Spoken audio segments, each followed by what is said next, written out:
সবচেয়ে বড় কথা হলো আপনারা যাদেরকে বলেন এরা কিছু বুঝে না, এরা মারেফত বুঝে না, এরা দেহতত্ত্ব বুঝে না, এরা বিতর্কত কোনো জিনিস বুঝে না, বাহিরের জিনিসগুলো নিয়ে লাফালাফি করে।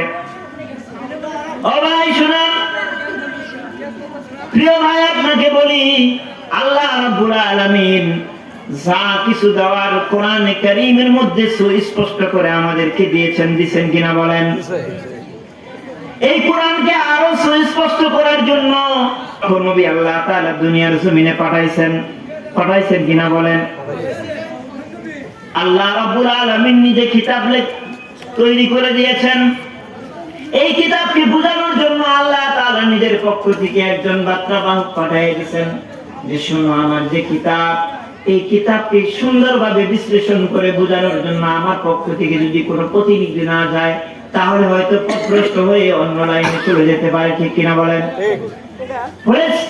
রাসূল কারীম সাল্লাল্লাহু আলাইহি ওয়াসাল্লাম যখন আপনাকে সহি রাস্তা যেটা সেটা দেখায় দিল, এরপর যখন আপনি কিতাব আল্লাহি ওয়া সুন্নাত রাসূলের ছেড়ে দিয়ে আপনি অন্য লাইনে যান, মনে রাখতে হবে আমি আপনি আর সিরাতুল মুস্তাকিমের উপর নাই।